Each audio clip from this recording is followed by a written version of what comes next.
Everyone, Matthew DeSantis here with NYRA Bets, back with another episode of Capping the Card, where I'm going to go through every race on Saturday's Keeneland card and give you my top pick and my top value play. Now, before we get into this, make sure to press that like button and subscribe to the NYRA Bets YouTube channel. Remember, by subscribing, it's completely free of cost, and all you're doing is getting notifications for when new videos drop, which, hey, that can be pretty helpful because we have a lot of great content here on the channel. We have some great race previews this week. I was joined by Acacia Clement to go over the Frisette and the Champagne Stakes, and later today, there's going to be a video dropping with Matt Chapman from IBTV at the races, and we're going to be talking about the Arc over in Longchamp on Sunday, and that's going to be a lot of fun too. We have Breeders' Cup videos, we have weekly race previews, we have full card analysis like this, handicapping betting tutorials, and so much more. So press that like and subscribe button today. All right, well, let's get into this episode of Capping the Card. We're going to be focused on opening weekend and opening Saturday of the Keeneland Fall meet, and it's going to be highlighted by 5 graded stakes races, including 3 grade 1s, with the Breeders' Futurity being maybe the headliner in terms of highlighting some of those great juvenile runners. Now, like I said, capping the card, I'm going to sit there. I'm going to give you my top pick, my top value play for every race on the card. Last week, hey, we did pretty good up at Belmont. 6 winners overall on the card, including 3 value play winners. So profitable day up at Belmont at the Big A. Let's see if we can take that good luck down to Kentucky with us. And should be beautiful weather down in Kentucky. Expect fast and firm conditions. Well, let's dive right into the very first race here. And race number 1 is a $50,000 maiden claiming race for 2-year-olds going 6 furlongs on the dirt. And I'll be honest, I changed my mind at the last second right before I started recording this. I had sided with Wesley Ward's horse, One True Chance.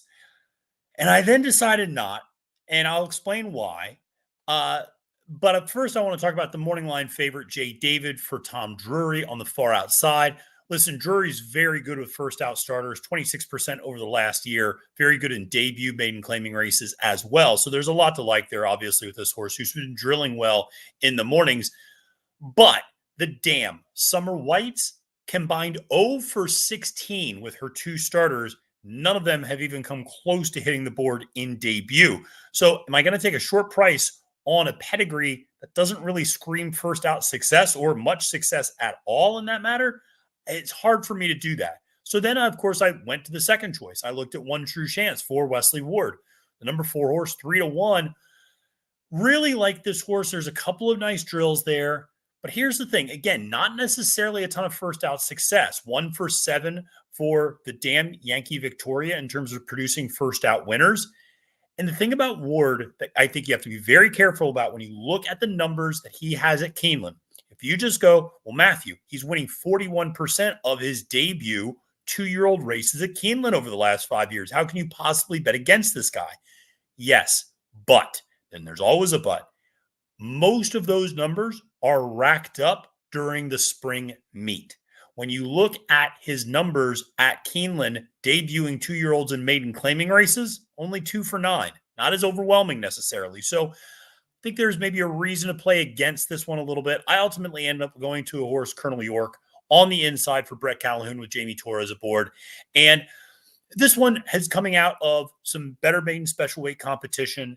And last time out ran, I thought, a perfectly respectable race at this level, maiden claiming 50, going 6.5 furlongs at Churchill, now shortening up a little bit, but was really running behind essentially a gate to wire winner for the most part. So this horse doesn't necessarily have elite speed, but has shown the ability to get past other horses. And I think Jamie from the rail knows we're going to have to get out. We're going to have to be a little bit more aggressive there from the gate. I think this one at 4-1 presents good value, is a little bit more experienced, and really doesn't run bad races necessarily. Debuted actually in a maiden 40 and almost won that race. I think you can toss the turf effort. And then going a mile against maiden special weight competition was just a little too much. Still finished third that day to a really strung out field and an overwhelming winner. So like I said, last time out, finished second. I'm willing to give this horse another chance. I don't think this horse is one of those that you end up seeing being like 0 for 9, 0 for 10, 0 for 4, 3 in the money. But those 3 in the money finishes, they don't give me the impression that the horse is hanging or anything like that. I just think the horse needs to find the right level. I think he actually found it. And I think it's going to be a good value a little bit. And as an alternative to the top 2 choices who are sure to get a lot of attention. Now, another horse coming out of that same last out maiden 50 race is my value play, the number 8, Hank Hill at 8-1 for Terry Brennan with Christian Torres aboard. And listen, this one is maybe not overwhelming by any stretch of the imagination. Ran a pretty good race in a maiden claiming 32 back at Ellis Park, finished second that day, and then finished fourth, only 3 out of it really in that maiden 50 last time out, in a field of 11 too. So finishing fourth in that spot, it's not necessarily a bad thing. So I just think this horse has some nice races and is actually pretty comparable, I would argue, to a horse like the number 7, Gallo de Fuego for Dale Romans, who is 9-2 in the morning line. So if I can get almost twice the price on a horse like Hank Hill, I'm going to absolutely do it. Now, listen, Terry Brennan, low percentage trainer, 1 for 42 this year. Am I using this horse to win? No. Am I using this horse in my horizontals? Probably not. This is a horse that I'm going to be using in my verticals. Okay, so my exactas, my trifectas, my supers, this is one to include in those types of wagers, in my opinion. So it'll be interesting to see how this one plays out to kick things off. Well, let's move to race number 2 on the card, which is a $100,000 maiden special weight going a mile on the turf. And, this one is hard to get past the favorite. And I always try to get past the favorite. You guys who watch regularly know that. But states' rights, first of all, as a former political science professor, I mean, come on, I gotta like this horse, right? But on top of that, this horse really, I thought, ran well last time out, all things considered. And I believe that horse might have been my top pick that day, or maybe a little bit of a value play, because I remember writing about this horse for Cherie DeVaux. Louis Saez stays aboard and debuted on the dirt. Forget that effort.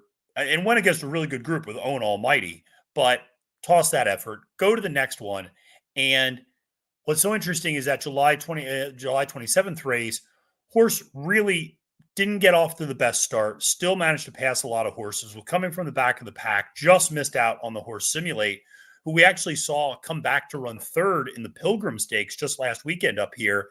And this race has already produced 2 next out winners in Warlander and Barricade. So that's certainly something to keep in mind. That's already been a productive race for Cherie's horse States' Rights.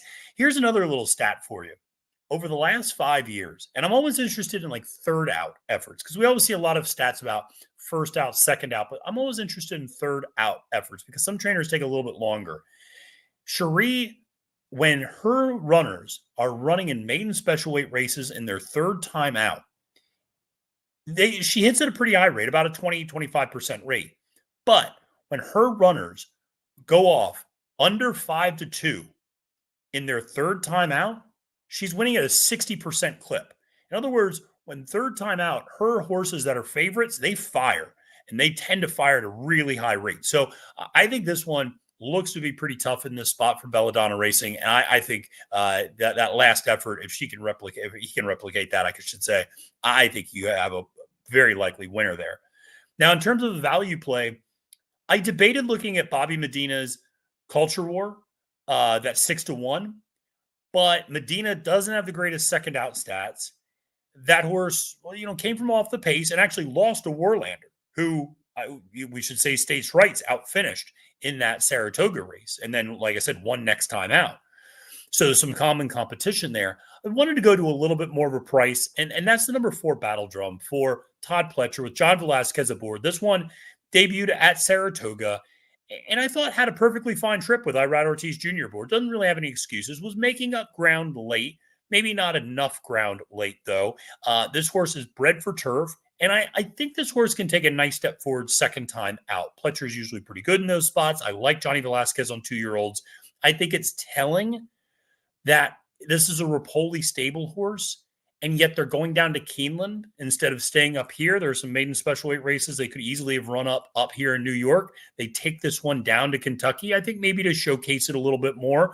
It's a big weekend down there, big weekend up here too. But I understand why Rapoli might want to take this one down there. So I think that's interesting. Battle Drum at 10-1, definitely a horse to consider using. Could really take a big step forward, second start out. At the very least, some value to use underneath if you think a horse like States Rights is going to be the horse to beat. Well, let's head to race number 3 on the card, which is a $100,000 maiden special weight for 2-year-old fillies going 7 furlongs on the dirt. And this was an interesting race. There's a lot of first out starters, some second out starters as well. I was a little intrigued by Dwayne Lucas's horse, Buriana, but I just couldn't get there. I was like, well, can he make an excuse? Last time out, it was a muddy track, and 2 back, the horse ran a little bit better and finished second. And maybe, this is the old Dwayne. You just keep running them and they'll start running well. I just couldn't necessarily get there on that. And also the amount of rest that he's actually coming off of is not particularly a good angle for Dwayne horses. None of the first out starters overwhelmed me. And I ultimately ended up on Rudy Brissett's horse, Impulse Buy. And Brissett is just lights out with these second out starters. And when you look at second out starters in maiden special weight company over the last 5 years, he's gotten good numbers, 28%. And when you look at that and go, what about the 2-year-olds? It actually goes up to 33%. So second out, he gets these horses ready. And this horse ran well in debut at Ellis Park at 7 furlongs and, just lost out to another horse, but was able to, I thought, run really well that day. And, notably lost to a gate to wire winner, Liam in the Dust. Now, if that name's familiar, it should be, because that horse just barely finished second to La Cara in the Pocahontas next time out. So that's a pretty nice horse that Impulse Buy lost to. 5-2 feels like a pretty good price. I know people are going to look at Kenny McPeak's horse, Complex Secret. I get it. I'm a little wary that the horse perked up so much over a sloppy track. It's going to be a drive fast track. And also, if you notice, that last bullet work came over a sloppy sealed track as well. I wonder if this horse just really likes the slop a little bit, but took a big step forward in that second start for sure. And is coming out of that debut race that was very interesting as well, was Senza Parole, who was going to be your overwhelming favorite in the Frisette. She's scratched, not going to actually be running for the rest of the year. Stunner, who finished second, came back to win next time out. So that was a very productive race at Saratoga in the debut effort. But again, I'm always a little wary when I see a young horse really perk over a sealed track. And I wonder if that's replicable next time out. Now, in terms of the value play in this race, I'm going to go to the far outside, Graham Motion and Johnny Velasquez. That's a team I generally like to play a little bit. And this is a horse, Illumina Trice, I should say, 6-1 on the morning line. I like this one in that there's some nice first out success. This one the dam has produced a first out winner from the 4 raced foals. You've seen some nice multiple time winners from all but one of her raced foals. And the only one who's not a multiple time winner is the horse Blind Copy, who's only had 1 career start. So all the other horses that have run more than once have not just won, but they've won multiple times. So it's good to see that sort of not only precocity, but success from that female side. And then you have Twirling Candy up top, always a great influence for first out success, and can easily handle that distance. So I think 7 furlongs for this horse, 6-1 on the morning line, feels like a very good price there. So that's going to be my value play in race number 3. Now let's head to race number 4 on the card. And this one gave me fits, guys. I was looking at this race for a while, watching replays, trying to figure things out. And this is a $120,000 allowance race for 3-year-olds and up, going 1 1/8 on the turf. And I'll be honest, if I had a little confidence scale, it would probably say very little confidence in this race. This was a spready race, in my opinion. And a part of the reason for that is I can't trust a horse like Biu's for Mike Maker, who 8-1 on the morning line. I don't know if you'll actually get 8-1 because this horse, runs decent, but just it doesn't win enough for my liking. And then you have the degree of risk, but you have another horse, Rebel Red, for Cherie DeVoe, coming out of the Bernard Brock, and ran pretty well to Running Bee and Fort Washington. Some nice horses in that race, and we'll talk about Running Bee actually a little bit later on this card.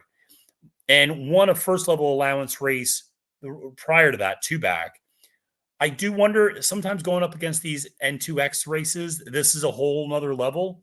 And while that 92 buyer speed figure two back is certainly impressive, leveled off a little bit last time out, and this horse runs kind of in the 80s again, then I think, could be a little vulnerable. And I think degree of risk really just makes a lot of sense in this spot. I think that this is a horse that has been running against some nice company and had a trainer change. Was with Owen Hardy and then went to Nolan Ramsey, who's a 27% trainer for the year. And horse picks up Louis Saez at Kentucky Downs and gets a win right away. And this is a horse that had been 1 for 17 going into that, with a lot of second and third place finishes. And the fact that the horse wins at first calling for the new barn, that's the Godolphin bred. And I just think this horse, maybe they figured something out, which can happen sometimes with new barns. There's a new training regimen and a different approach, different tactics, different rider, and suddenly you have a much better result. So I think that this horse might be on the come up a little bit at 4-1. So I'm willing to take a shot there. I did strongly consider the number 10 Desert Duke at 6-1 for Chris Hartzman with Rafael Bejarano aboard. This one is the reason I was a little skittish on this one, coming out of a race at Kentucky Downs, has run against very good company. But you look the last couple of times out, was a huge long shot at 16-1 and 27-1. Now ran fourth by a length and second in those two efforts. So it was outrunning its odds. But now you're getting 6-1. I don't know if I love that. The horse does have a win at Keeneland. So Desert Duke, definitely a horse I would be including on my horizontal wagers for sure. Even though the horse is not my top pick, I would absolutely be including that horse on my tickets because I think you might be able to get a little bit of a price. Now, in terms of another price that I like in this race, the number 1 Freedom Trail is my value play for trainer John Terranova with Gerardo Corrales aboard. And this one was coming back from a significant layoff last time out at Saratoga, had not run from November until August. So you're coming back from a 9-month layoff.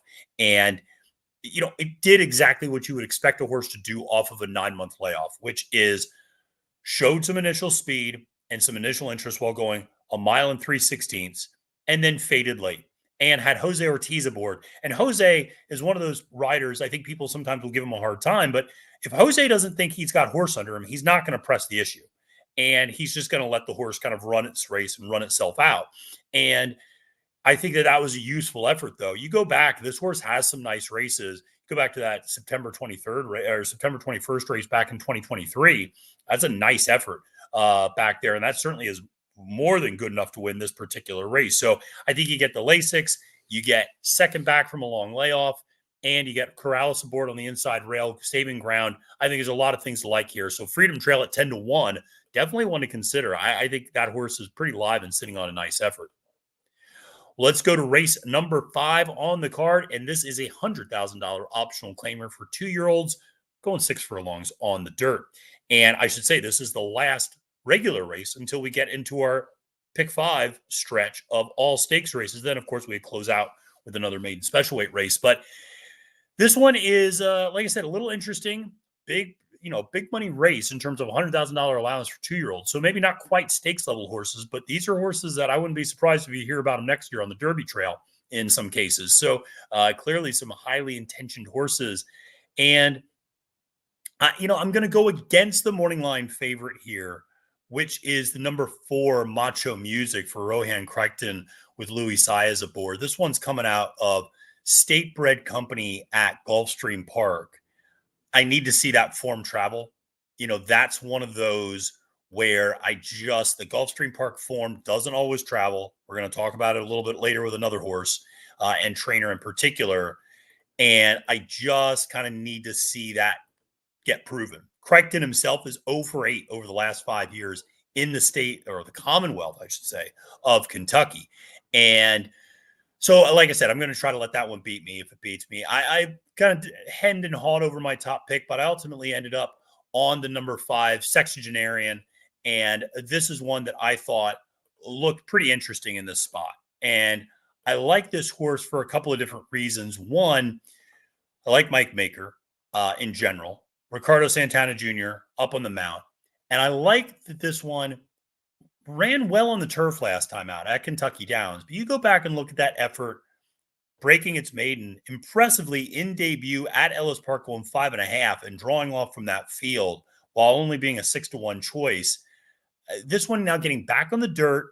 I think third start, Maker put a little bit more foundation into this horse, letting him run 6.5 on the turf at Kentucky Downs, which is a lot more like 7, which is the distance of the race. I should say it was a little bit shorter actually than the distance of this race.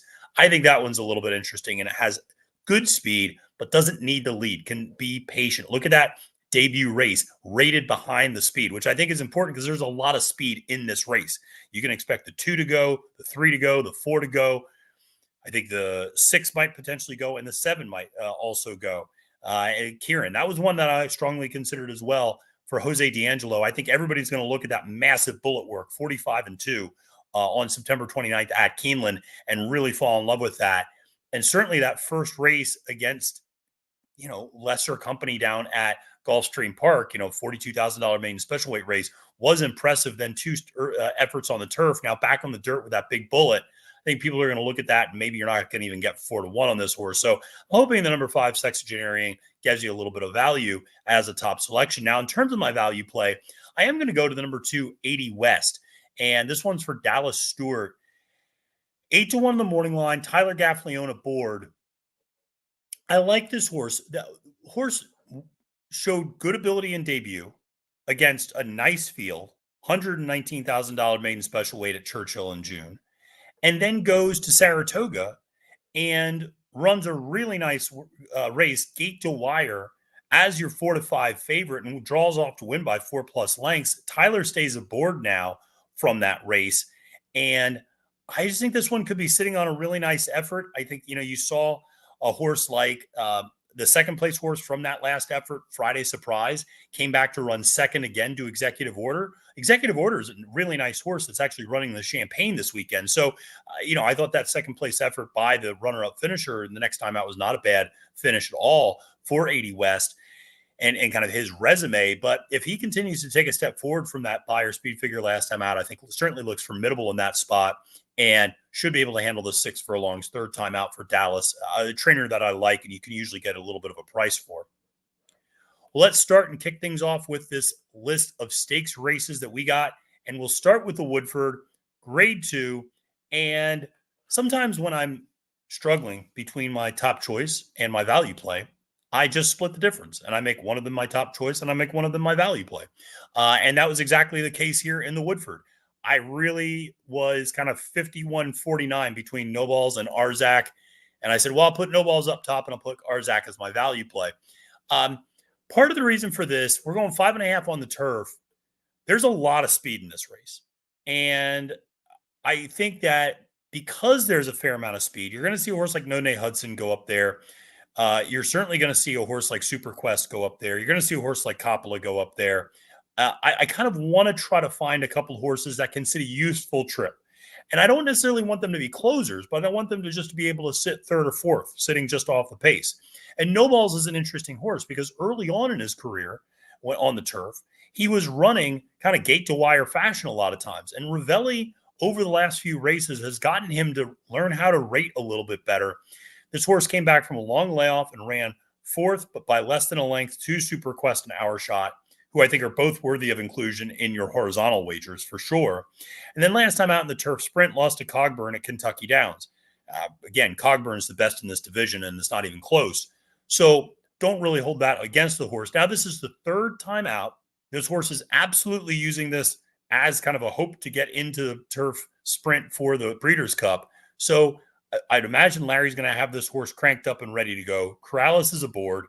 And I think this horse can sit just off the speed a little bit in this race. And I think have a really effective trip. And 9-2, I think, is a very fair price.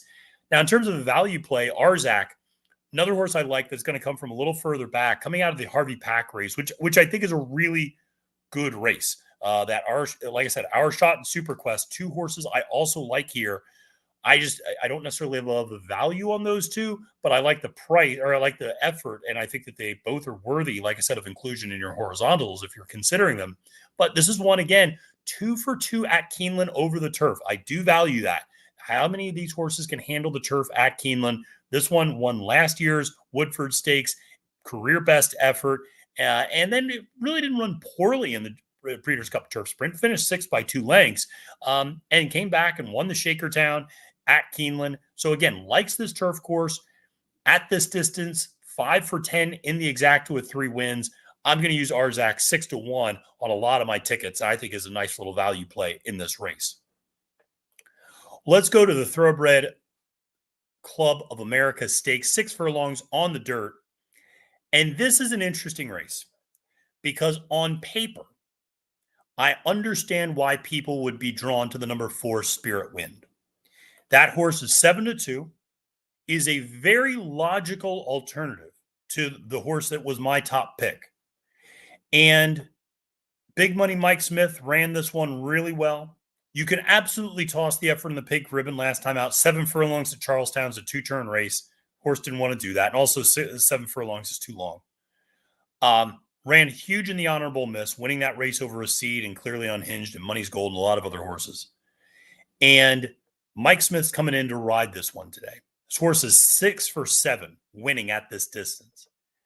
But, and you knew there was going to be a but with this one, and that is Saffie Joseph Jr. in Kentucky. And whether or not his form travels to Kentucky, which generally speaking, it does not.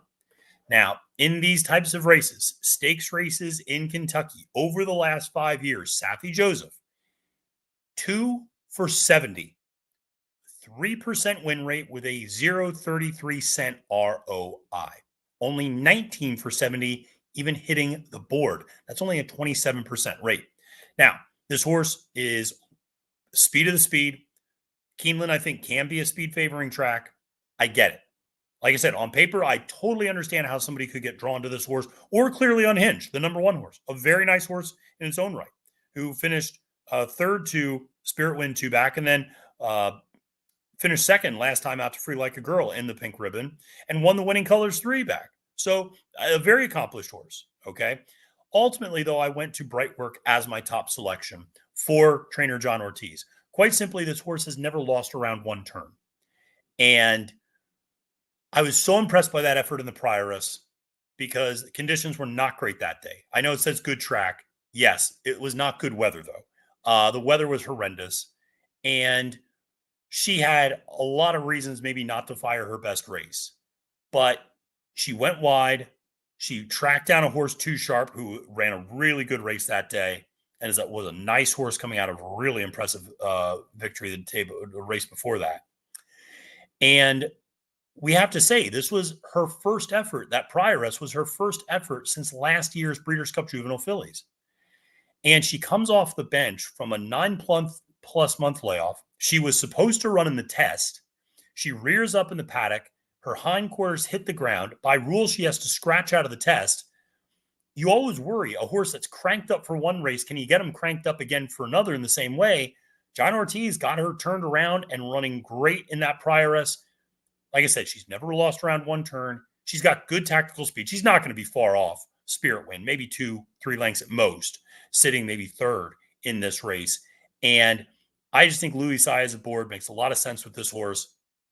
I love the distance, and I think that she can take another step forward from that effort last time out. Now, if you're looking for a price, Red Carpet Ready is a little bit of an interesting horse to me because this is a horse that, won the Forward Gal going back to Gulfstream Park last February, and then won another Grade 3 at Gulfstream Park back in March of this past year, and of this year. And I thought ran pretty well, all things considered, in the Madison as well, behind Vava and Alvastar. And then really kind of faded a little bit in the Derby City Dynasty, went to the bench for a little bit. And then Rusty's been running this horse on the turf the last 2 times out. Now we get back on the dirt. I think that's where we want to be. The speed figures at her best are absolutely good enough to make a presence felt here. You get Tyler Gaffleone up on the mount. Tyler at Keeneland's always dangerous. And I just think this one returning to the dirt at 8-1, a little bit of an interesting horse. Again, if you were to say, Matthew, who's your 3 most likely winners? I would absolutely tell you the 3 horses I mentioned, Clearly Unhinged, Spirit Wind, and for me, Brightwork. But if you're asking who am I going to include in an exacta, I'm absolutely including Red Carpet Ready and Exacta, a horse that has a versatile running style, good early speed, but doesn't need the lead, can rate from the outside, and I think gets the perfect sort of trip. So, a little bit of an interesting horse there at a price at 8-1. So a horse to consider for sure. Let's go to race number 8, which is the First Lady Stakes. And grade 1, going a mile on the turf. And this is an interesting race for a couple of reasons. One, there's a few different horses that I like. And I think that this race, though, is going to have a fair amount of pace. So White Beam drawing to the far outside. Florent Giroux, who's taking over Flavien Prat, is going to want to send with this horse to save ground. But right to his inside, you have AG Bullet, who's a sprinter and is stretching out. That horse has a lot of speed. That horse is going to go to the front. Implicated has a little bit of speed. Interesting horse. You look at a horse like Evie Jets, should be ridden forwardly. And with Paco Lopez aboard, that's probably what's going to happen. Walkathon, good early speed as well, should go to the front. Even a horse like Safine, another horse with good early speed, should go to the front. So there's a lot of horses that are going to be up front in this race. Ultimately, though, I went with a horse who might be a part of that early pace scenario, but I think the cutback is going to really be beneficial, and that is Tarawa. And this is a horse coming over from England for Dermot Weld and has been running in Ireland the last couple times out of Curra, where she picked up a Group 3 win. And I thought, had a next out winner run behind her that day. Keeps her regular jockey aboard in terms of Chris Hayes. And this is one of those angles where, as good as American turf horses have gotten, I still tend to prioritize European horses over them. So if you're going to give me a European horse trained by a legend like Dermot Weld with a regular jockey up, a horse that is 2 for 4 winning this year and hasn't finished off the board in a pair of stakes races and a pair of Group 3s, and is going to a mile where she's faced far tougher company before. I mean, go back, she's faced horses like Taria. I mean, she's faced very, very good horses. Even faced horses like Capiz, who we've seen now come over here and run for Chad Brown. Listen, I just think this one at 9-2, if you're going to give me that price on this horse, owned by the Aga Khan, I'm gonna take a shot here with Tarawa in this race. Now, as I said, there's a little bit of pace in this race. So as a result, I would say another horse that is not a value play by any stretch, but a horse that I will be including is a horse like Gina Romantica, but is 3-1. I'm going to try to beat that horse in terms of my value play. In terms of a horizontal ticket, probably will include. But the other horse that I'm going to include is the other Chad, and that is the number 8 Chili Flag. Tyler Gaffney on a board. Certain names keep popping up, but Tyler and Keeneland's always deadly. And this one is a deep closer. I think gets the pace set up in this particular race. Gets out of New York, where, let's be honest, there's not always the pace set up. But this one won the Just a Game, won the Distaff Turf Mile, won the Honey Fox, and, didn't run the best at a mile and an eighth. And that's okay. And was just kind of in the back of the pack and just did a little bit of running and was not quite good enough for that group in the Diana. And nothing wrong with that. Chili Flag feels like a horse that was just kind of a sneaky graded stakes winner and has kind of progressively gotten better. I think she's going to get the pace. I think she's going to get the setup. And I just like the way this race shapes up for her. And if you can get 6-1 and maybe even a little bit more, she feels like a really good play to use, because if this pace goes, if they get unreasonable up front, she's a horse that has a wicked turn of foot. Tyler on the turf is always a dangerous angle. And so I think she is very live play at 6-1 in this particular spot. Really like her a lot. Well, let's go to what might be the headlining race, depending on your perspective on things, and that is the Breeders' Futurity. And this is an interesting race. We're going a mile and a 16th on the dirt for your 2-year-olds, and obviously a prep before the Breeders' Cup Juvenile. And you might be surprised. I'm not going with the favorite here. I'm not going with Ferocious for Gustavo Delgado. A couple of reasons. First, the maiden win was over a muddy sealed track. We'll see if that horse can ever replicate that 96 Beyer speed figure again. I'm not too worried about the mile and a 16th. I don't know if this horse wants a mile and a quarter, but I don't think there's a mile and a 16th is an issue. And that last race in the Hopeful was just kind of bizarre, where the horse looked completely done in the middle of the stretch. And then Chancellor McPatrick goes running by him, and he switches back to the wrong lead. So he goes back to his right lead, his incorrect lead, and then makes a run down the middle of the track and passes everyone except for Chancellor McPatrick, who is, of course, your 6-5 favorite in the Champagne this weekend. Now, I get it in terms of why this horse is your favorite. Inside rail, but now gets the third jockey in 3 races. Not the horse's fault. Javier Castellano had a fall, and so therefore Irad replaced him last time, and he's still recovering, and now Louis is going to take over for this time. So it makes sense as Irad's staying up in New York.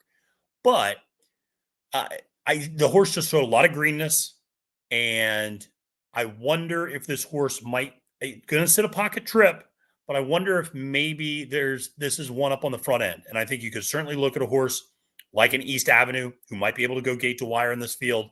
And then I ultimately landed on a horse that I really like a lot in this spot, which is the number 10 Dapper Moon for Dallas Stewart. Horse had a terrible debut. Hopped at the start, dead last, and was way behind early. And typically when you see a 2-year-old do that, they pack it in. And even turning for home, still sitting 6th or 7th. Halfway through the stretch, still sitting 6th, but taking kickback the whole time. And Ricardo Santana Jr., I have to give him a lot of credit because he had to have sensed that this horse had something more in the tank, because he kept after the horse and he moved him to the outside. And once this horse got in the clear, man alive, he just passed everybody except for Incentive Pay. Now that horse, Incentive Pay, went back to finish 3rd in the Hopeful against Ferocious and Chancellor McPatrick. So that's a nice horse.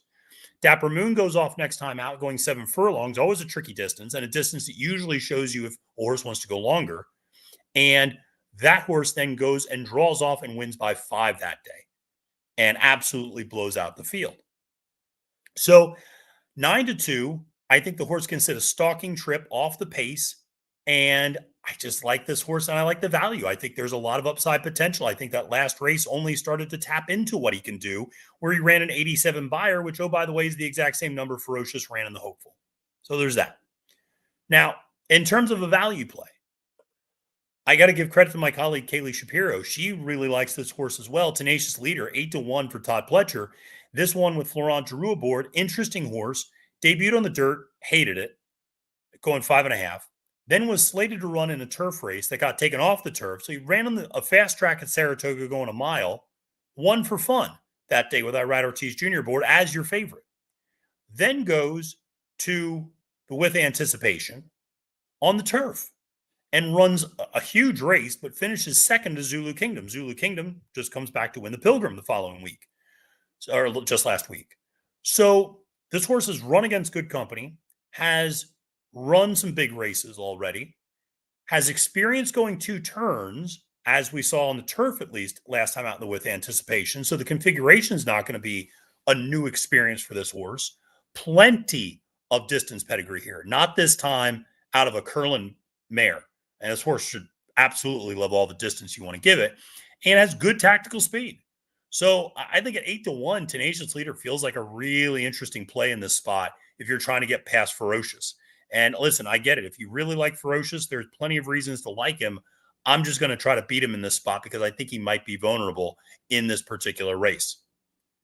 Well, let's go to the 5th of the 5 graded stakes races on the card, and this is the Turf Mile. And again, I'm going to go to a number 2 horse from Europe. I'm not going to go to Tarawa. I'm going to go to Kikuli this time for Harry Charlton, Frankie Dettori aboard. And this horse is only 1 for 6 in its career. And you might say, Matthew, why would you possibly bet on a horse like that? Because you're getting 4-1 on a horse that is coming out, was favored in a Group 1 in France and was favored in a Group 2 and just barely missed out that day, was 4th by a neck. So blanket finish basically between the top 4 horses. And that was going 7 furlongs. Now, I think the question with this horse is, can this horse get a mile? And one of the things that a general angle that I believe in is that horses coming over from Europe can get more ground in the United States. So a horse that struggles to get a mile in Europe will be able to get a mile in the United States. A horse that struggles to get a mile and a quarter or a mile and a half in Europe will be able to get those distances in the United States. Why? Because our courses are flat, quite frankly. And the dynamics of turf racing here, as well as the track configuration in terms of the undulation or lack thereof, allows for these European horses to get a little bit longer than they might otherwise over there. So I think that this is a horse that absolutely can get the mile. And I'm interested to see how this horse can run, because this horse has some decent speed. It should be sitting more of a mid-pack trip, maybe even a forward mid-pack trip. But this is not a horse that is going to be reliant on some massive turn of foot at the last second. So I think this one's sitting on a big effort, has run against some very, very nice horses like Hatem over in Europe, and just barely came up short of that horse at Royal Ascot in the Jersey Stakes. So this one's a very, very nice runner. And again, Harry Charlton bringing this one over. Clearly, there's some intention here. I think at 4-1, you're getting actually a pretty good price on a horse that could be pretty live. Now, Carl Spackler is your favorite in this race, and he's on the far outside. I'm going to try to beat Carl Spackler on the far outside, who just could get hung wide in this particular race. I don't necessarily trust Talk of the Nation, who just seems to have a little bit of second and third itis. And Cherie DeVaux's horse, More Than Looks. I love the horse. The horse looks amazing. I love Cherie, but the horse is a deep closer, and there's not going to be a ton of pace in this race. So I worry about whether this horse can get the setup. As a result, I think a value play that's worth considering is the number 4 Running Bee. This horse has good tactical speed with Florent Geroux aboard, could sit within a length or two of the early pace, maybe even go to the lead. Wouldn't be shocking. This horse has won a couple of times gate to wire. So if Flo ends up being aggressive, which I can be critical of Florent Geroux at times, but when he's aggressive, I don't mind it. And he can be aggressive, go straight to the lead. This horse can win on the lead, can win sitting just off the pace as well, has 2 for 2 at Keeneland. There's a lot of angles here to like. So I think this one at 12-1 feels like a very honest runner and a very good price, kind of a sneaky good price here in this race. But it's going to be an interesting one. Carl Spackler, if he's able to win this, that would be quite a summer and fall for him, because then he would have ripped off winning the Kelso, winning the 4-star Dave, and then winning the Coolmore Turf Mile, and would probably have to be considered one of the top mile turf horses in the world at this point. So, everybody loves Carl Spackler and that big nose and the name and, the white blaze and everything else. I love him too, but I'm going to try to play against him in this spot, especially at such a short price at 2-1. Well, let's close things out on this 11 race card with a $100,000 maiden special weight for 3-year-olds and up, going 7 furlongs on the dirt. And for this one, I'm going to go to the inside and the number 1 Jungle Law at 4-1 for Bill Walden with Louis Saez aboard. This one is coming out of a race at Ellis Park on the turf, where the horse ran pretty well, actually. Finished third that day, lost by just a little over a length. Not bad. And had some issues. Was checked up a little bit towards the end of the race and had some difficulty. So some excuses there. Horse showed some good speed to be able to sit tactically, kind of mid-pack, and then was able to turn for home and show nice late acceleration going a mile. That said, everything about this horse says dirt, sired by Constitution, and the dam, India, was a graded stakes winner going 2 turns on the dirt. So this horse should absolutely want to be on the dirt. And Walden has been training this one at Turfway Park over the synthetic. But you go back and look at some of those drills this horse had over the Keeneland dirt back in the summer. This horse clearly takes to the dirt based upon some of those works. And so I think this one could be sitting on a really nice effort. 4-1 on the inside rail. I know it's always tricky with coming out of the chute at Keeneland and got to break pretty well. Having Louis aboard really gives me confidence. He's a strong rider. He's going to be able to get that horse out of the gate a little bit. I think it would be a bit of an interesting choice here. I will say, if you're looking for a big upset, maybe the number 2 Nyquist Frequency for Jordan Blair. It's a little bit of an interesting horse, has good early speed, getting Lasix for the first time.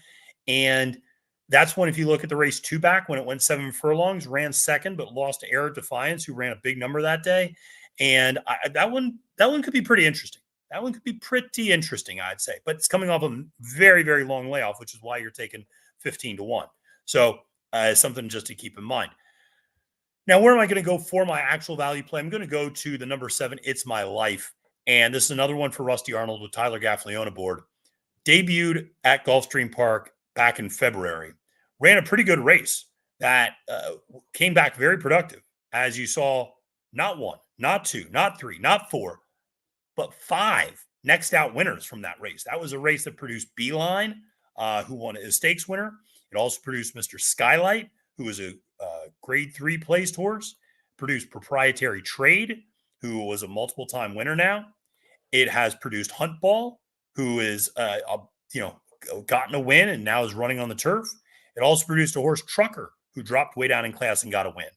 So it produced a lot of nice horses, but ultimately, It's My Life didn't run again for 6 months until August, and then ran a Kentucky Downs and actually ran really well at Kentucky Downs. Broke kind of mid-pack, a little further back, and ended up making a run for 4th that day. Wasn't bad at all. Had been with Gustavo Delgado. Now it's with Rusty Arnold. Now gets back on the dirt, which is, I think, where this horse belongs.